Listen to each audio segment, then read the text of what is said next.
This is Rawworld, where I tell the stories no one else will. When people think of Honolulu, they picture white sand beaches, hula dancers swaying to ukulele melodies, and palm trees whispering in the tropical breeze. It's the postcard-perfect vision of paradise, a dream destination etched into the minds of travelers worldwide. But step away from the polished streets of Waikiki, wander just a few blocks past the glittering resorts, and the illusion begins to crack.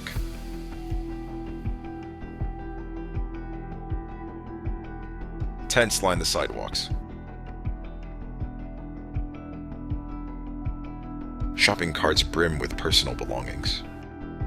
People huddle on park benches, their faces weathered by more than just the island sun. The sound of crashing waves is drowned out by the quiet despair of those who call the streets home.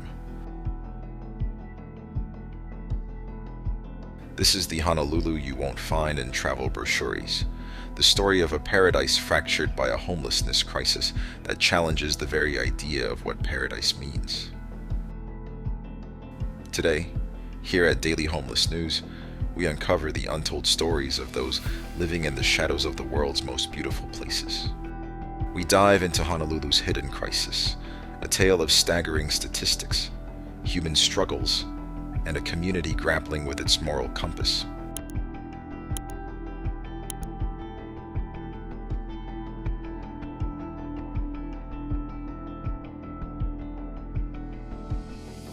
In 2024, Hawaii reported 6,389 people experiencing homelessness across the state, with 494, roughly 70%, concentrated on Oahu, home to Honolulu.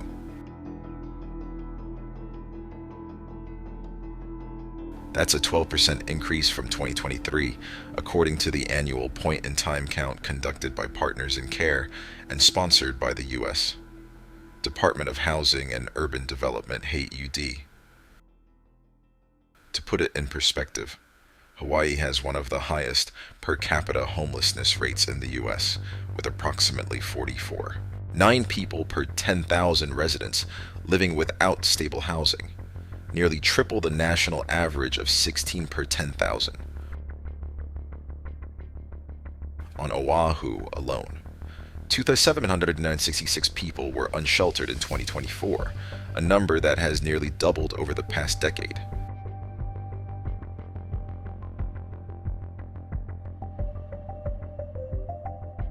These numbers are more than statistics. They're a wake-up call, but they only scratch the surface. Behind every digit is a life disrupted, a dream shattered. Consider this. The median rent for a one-bedroom apartment in Honolulu is $200-300 per month as of 2025, while Hawaii's minimum wage is $14 per hour. A full-time minimum wage worker earns about $2,240 a month before taxes, barely enough to cover rent, let alone utilities, food, or transportation. To afford a modest apartment, they'd need to work 120 hours a week. For many, the math simply doesn't add up, and the streets become their only option.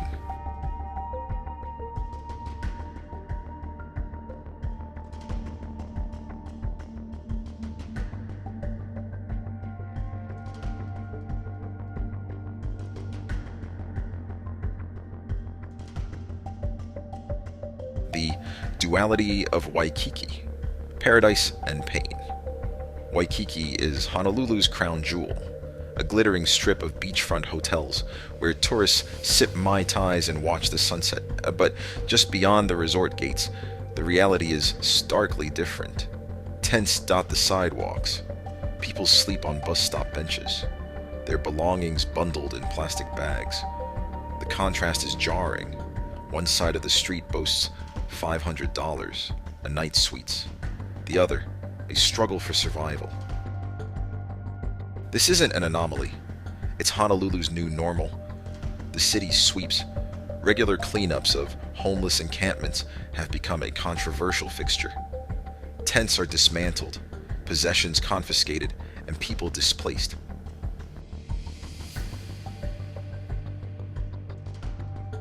But to where With only 1,500 shelter beds available for over 4,000 homeless individuals on Oahu, the system is overwhelmed. Many simply move to another park or street corner, trapped in a cycle of displacement.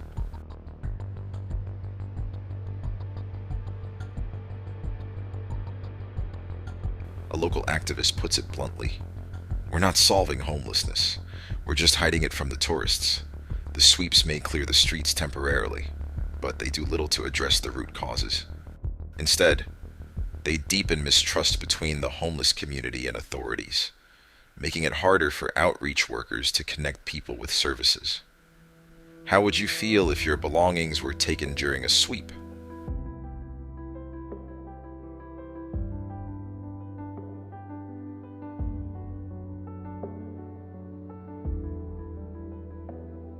The human toll of these policies is immeasurable, yet the pressure to maintain Honolulu's image as a pristine destination often takes precedence.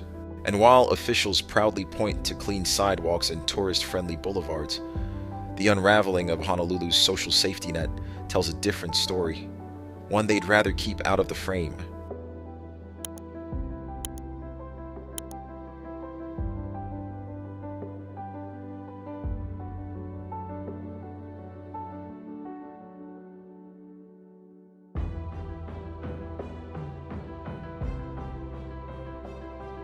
Homelessness in Honolulu isn't just a crisis of shelter. It's a reflection of a deeper unraveling. It reveals a society where the social safety net isn't just fraying. It's tearing wide open, exposing the most vulnerable to the elements, both literal and systemic.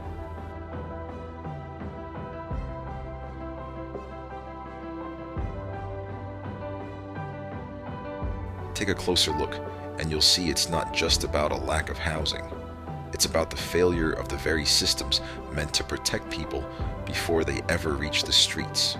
In Hawaii, nearly 1/3 of the homeless population identifies as Native Hawaiian, a community that comprises just about 10% of the state's residents. This staggering overrepresentation isn't coincidental. It's the byproduct of generations of displacement, systemic inequity, and the lingering trauma of colonization that continues to echo through modern-day policy and poverty.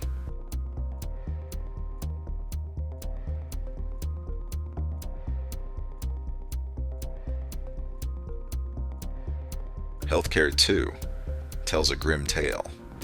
Over 60% of the unhoused population wrestles with mental health disorders, substance use issues, or both. But while their needs are urgent, the services designed to help are painfully slow. Detox centers and psychiatric clinics operate at capacity, with waiting lists that stretch not for days or weeks, but for months, and in some cases, years. Accessing consistent care is like chasing a mirage. For someone battling addiction or depression on the streets, every delay can be fatal.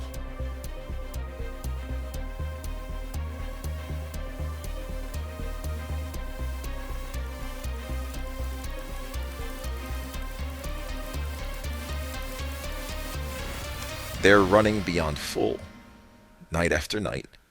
Dozens are turned away simply because there's no room left. The few beds available are gone within hours. For women and children, the stakes are even higher. Domestic violence is a frequent entry point into homelessness for them, and yet, specialized shelters are few and far between. Imagine fleeing an abusive home only to be told there's no space, no help, no safe harbor.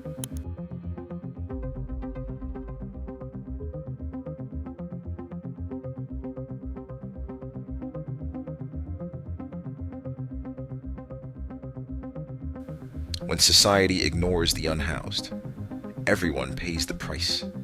This is the hidden cost of homelessness in Honolulu. Homelessness isn't just a personal crisis, it's a societal one. And the longer we treat it like someone else's problem, the deeper its consequences cut across every corner of Honolulu. Homelessness isn't a problem confined to alleyways, park benches, or makeshift tents tucked behind public buildings. It bleeds into the fabric of everyday life in Honolulu, touching neighborhoods, stretching institutions, and testing the moral compass of an entire city. The effects don't stop at those living on the street. In truth, when one person falls through the cracks, the tremors reach us all. Police officers are asked to double as social workers, called to respond to everything from wellness checks to encampment removals. But law enforcement wasn't built for this role. And when the only response we offer to a housing crisis is a badge and a baton, we're not solving anything. We're just shifting the problem around.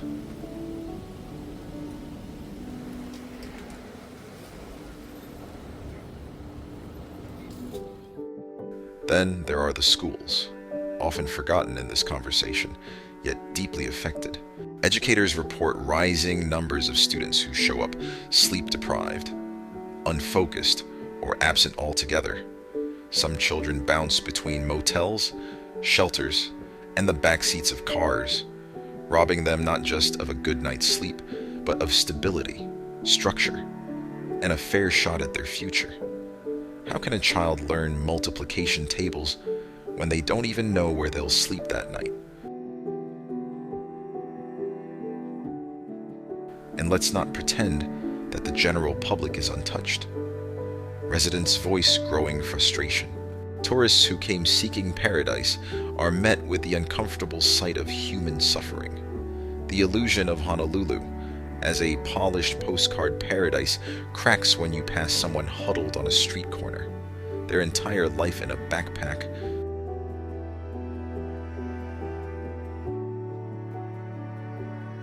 Some call for stricter enforcement to clean up the streets. Others ask for compassion, for bold investment in housing, mental health, and addiction treatment. The arguments clash, but at the heart of them is a deeper moral reckoning. Because here's the real question we all must face. Can we truly call a city beautiful? Can we call it civilized if it turns a blind eye to those who need help the most?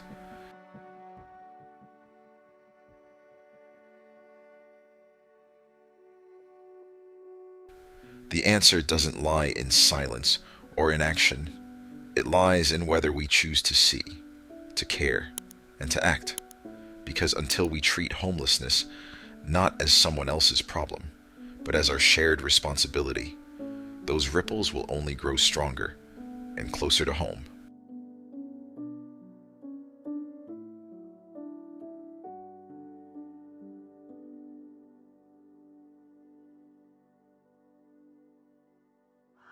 So why is homelessness in Honolulu not just present, but exploding?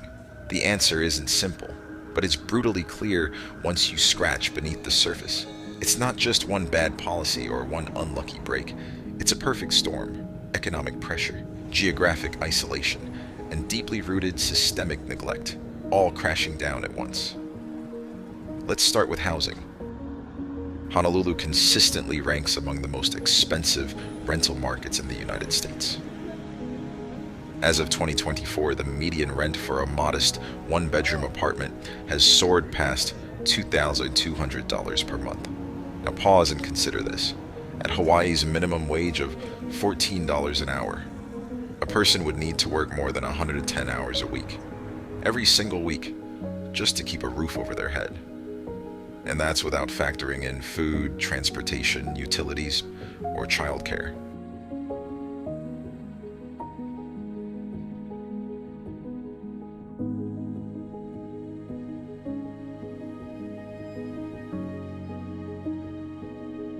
And make no mistake, the high cost of living here isn't confined to rent. Nearly everything on the islands, from milk to medicine, is more expensive, thanks to Hawaii's dependence on imports. For families already living paycheck to paycheck, all it takes is one slip, one unexpected illness, a sudden layoff, a broken car, and they're out on the street. But the problem doesn't stop with economics.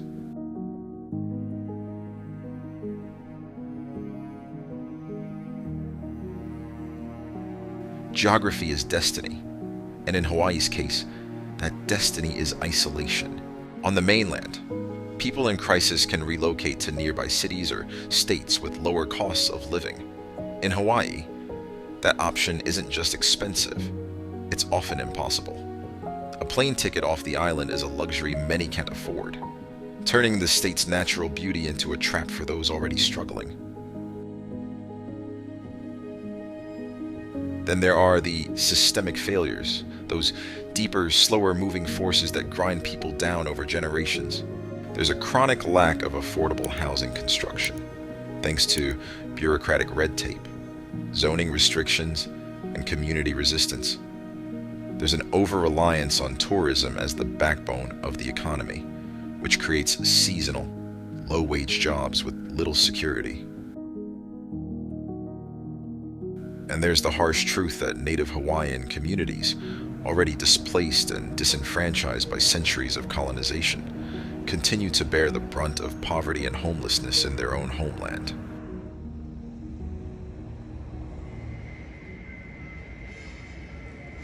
Mental health care. It exists, but only in theory for many. The infrastructure is slow, underfunded, and overwhelmed. Waitlists for psychiatric services stretch for months. Crisis response teams are understaffed. And without stable housing, how can anyone even begin to heal? This isn't just a housing issue. It's not just a cost of living issue. It's the result of decades of neglect, broken systems, and willful blindness. And unless those roots are addressed, not just trimmed, but pulled up and replaced, the crisis will keep growing, no matter how many tents the city sweeps away.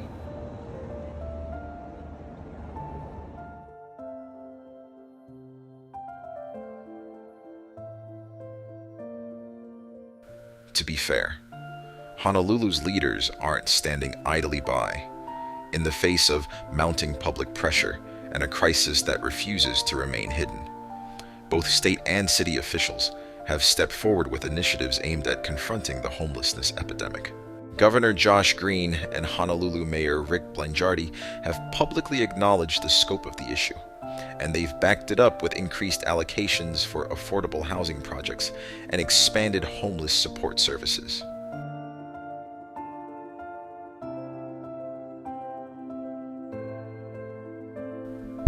At the center of their efforts is the Housing First model, a strategy grounded in the belief that the best way to rebuild lives is to provide stable housing first, and tackle secondary challenges like addiction, mental health, and unemployment afterward.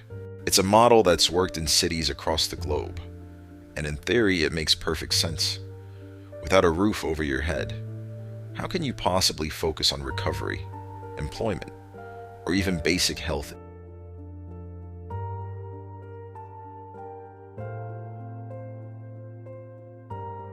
Innovative projects like Cowhale Villages, clusters of tiny homes designed to foster community while offering dignity and safety, have started to appear across Oahu. There are also plans to repurpose vacant buildings into transitional housing hubs. The goal is to create not just shelter, but stepping stones toward permanent stability. But good intentions are no match for red tape. For every unit built, there are dozens of people entering homelessness. Zoning restrictions, bureaucratic bottlenecks, and pushback from residents who want solutions, but not in their own backyards, continue to sabotage momentum, even when funding is available. Navigating the political and legal obstacles often delays action by months, if not years. Meanwhile, the frontline organizations tasked with helping unhoused individuals are drowning. Caseworkers are overburdened, shelters are operating at capacity, and outreach teams are burning out faster than they can be replaced. It's as if the system is constantly running on a treadmill that speeds up every week, and no one can afford to fall off. So, the question lingers. Are we building solutions, or are we just scrambling to contain a disaster we no longer control? Real progress demands more than press conferences and photo ops. It demands urgency, empathy, and the political will to place people over optics. even if that means upsetting a few property owners or rewriting the status quo.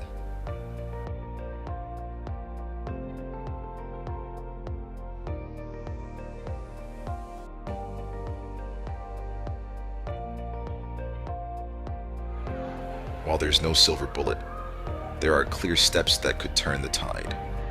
Increasing the stock of genuinely affordable housing is key, not just luxury condos with token low-income units, but sustainable homes for working families. Investment in mental health and substance use services must be scaled dramatically, paired with mobile response teams that can meet people where they are. Educational and vocational programs should be expanded to help individuals rebuild their lives.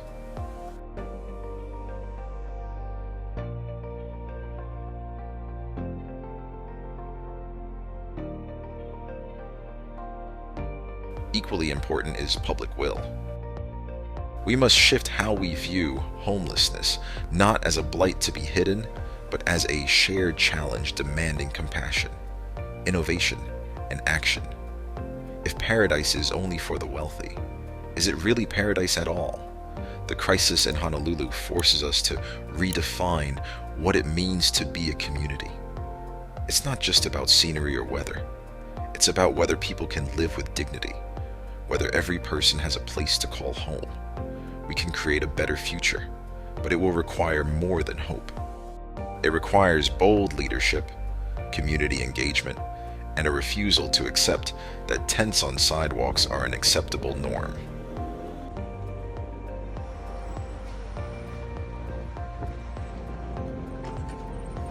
Final word.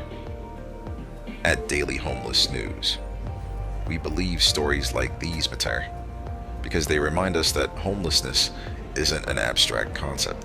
It's real people. People with names, dreams, families,